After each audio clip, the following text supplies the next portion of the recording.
एक बार पाठशाला में पूज्य हरि बाबा की पाठ्य पुस्तक के बदले दफ्तर में दीपावली कार्ड में विभिन्न भगवान के फोटो और हनुमान चालीसा जैसी धार्मिक पुस्तक वर्ग शिक्षक को देखने से ध्यान में आई। वर्ग शिक्षक ने आपको कान पकड़कर वर्ग में खड़े रहने की सजा सुनाई। परिणाम स्वरूप उस दिन रात्रि में उन शिक्षक महोदय को तीव्र बुखार चढ़ गया। सो रात्रि में डॉक्टर को बुलाना पड़ा एवं इलाज करवाना पड़ा। सुबह स्वस्थ होने के बाद उन्हें पश्चाताप हुआ।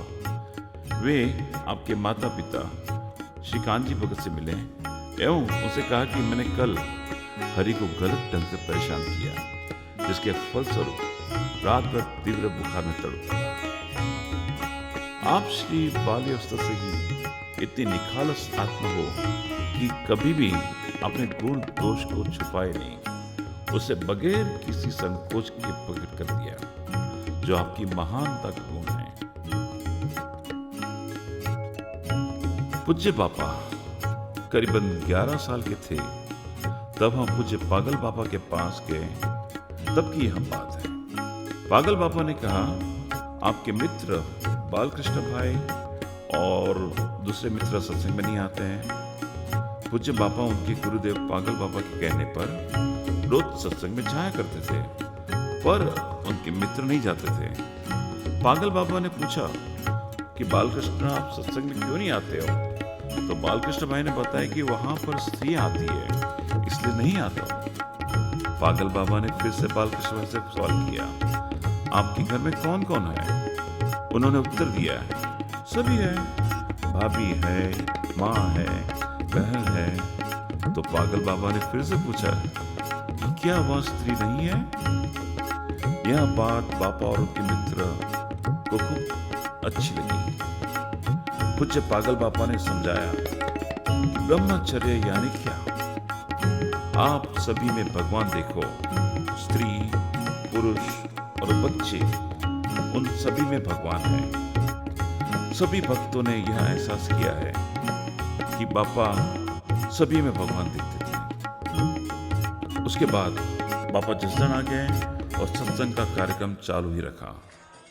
पूज्य बापा करीबन 12 साल के थे तब वह पागल बाबा के पास संन्यास लेने हेतु अपने मित्रों के साथ गए। बालकृष्ण भाई और जीवराज भाई वे भी उनके साथ में थे। तब पूज्य पागल बाबा ने उनको समझाया, अभी आप छोटे हो, घर जाओ। बाद में पूज्य बाबा ने 7वीं कक्षा का अध्ययन किया और 7वीं कक्षा में उन्हें संस्कृत में स्कॉलरशिप के रूप में 75 रुपए का इनाम मिला। इसी 75 रुपए से पूज्य बाबा ने अपनी पहली यात्रा नासिक धाम की थी। बाबा नासिक के लिए रवाना हुए। नासिक पहुंचते ही उन्हें कहीं जगह नहीं मिलने पर पूरी रात कालाराम मंदिर में ही पड़े रहे। एक रात वहां सोने के बाद उन्हें दूसरे दिन कृष्णा तीर्थ आश्रम जगह मिल गई। उस दरमियान नासिक में कुंभ मेला भी चल रहा था। वहां पूज्य श्री महेश्वरानंद जी बम्बई विले पाले संन्यास आश्रम वाले आए हुए थे। पूज्य बाबा और श्री महेश्वरानंद जी का वहां मिलन हुआ और वे वहां से उनको मुंबई लेके गए। पूज्य बापा ने उनसे विनती की कि मुझे सन्यास दो।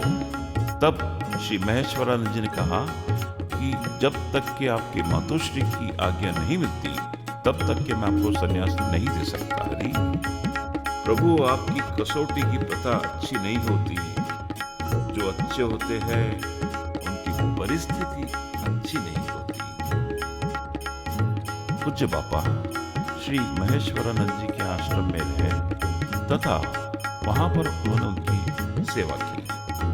जब भी श्री महेश्वरानंद जी प्रवचन करते थे उसके 15 मिनट पहले पूज्य बापा हरे राम हरे कृष्ण की धुन सबसे करवाते थे। यह क्रम करीबन 4 साल तक चलता रहा। श्री महेश्वरानंद जी उनको हिमालय यात्रा हेतु केदारनाथ लेके गए। यात्रा करते हुए पूज्य हरिराम बाबा को प्रभु की अनुभूति हुई। प्रभु की अनुभूति होने से बाबा चित्त भ्रम हो गए और ऐसा बोलने लगे कि मैं ही ब्रह्म हूँ। मैं अहम ब्रह्म हूँ। श्री महेश्वरानंद जी को लगा कि हरिराम बाबा की मातोश्री को बुलाना चाहिए, इसलिए उन्होंने नागपुर फोन लगाया और यहाँ केदारनाथ आओ और अपने बच्चे को लेकर जाओ। नागपुर से उनकी मातोश्री, उनके भैया, उनके भाभी केदारनाथ के लिए रवाना हुए और उनको नागपुर लेकर आए। नागपुर शांति नगर में स्थित मकान में वे दिगंबर अवस्था में रहने लगे और अहम ब्रह्म हूं उसका उच्चारण बार बार करने लगे। सभी कुटुंबीजनों ने कई जगह बताया और कई जगह पूछा कि इसकी तबीयत कैसे सुधरे। तब एक मुसलमान पीर ने बताया कि नागपुर स्थित ताजबाग में मोर पंख से उन्हें आशीर्वाद दिलाया।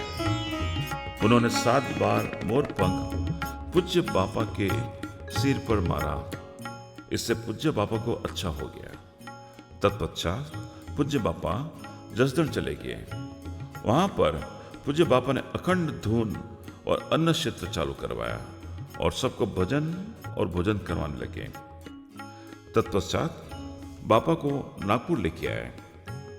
नागपुर में बाबा अगरबत्ती के कारोबार में भी ध्यान देते थे और वारकरी लोगों के साथ सत्संग करते थे और विट्ठल नाम की धुनी जमाते थे।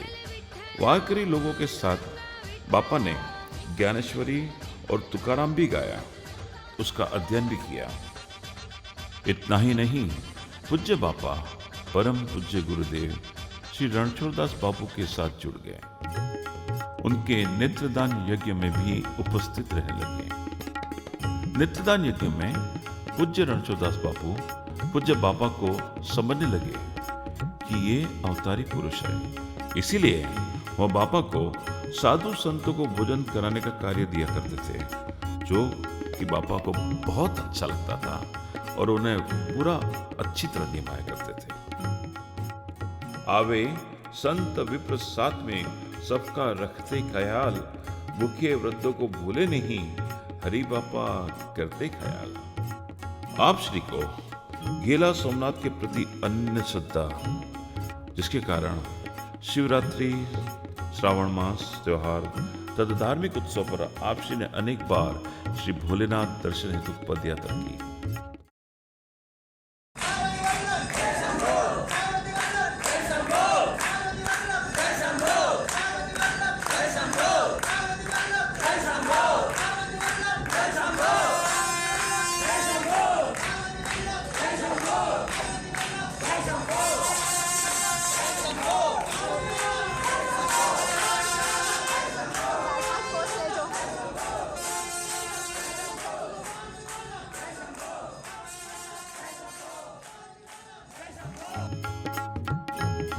पूज्य श्री जलाराम बापू के ससुर गृह यानी सासरी आटकोट में माता वीरबाई माँ का धाम पुरातन स्थान स्थित है।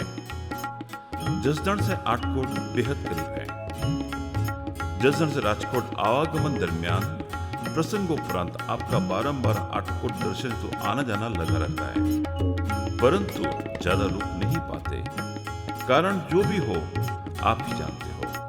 सही कारण तो जला हरिराम ही जाने। आपने गृहस्थाश्रम प्रवेश ना कर आजीवन ब्रह्मचारी व्रत का अनुसरण किया है। इसका रहस्य अबुझ है। कलयुग के ऋषि सम अवतारी पुरुष बन कांजी कुंवर हरि भगत जी के मनोहारी नाम से आप श्री ने ख्याति अर्जित की।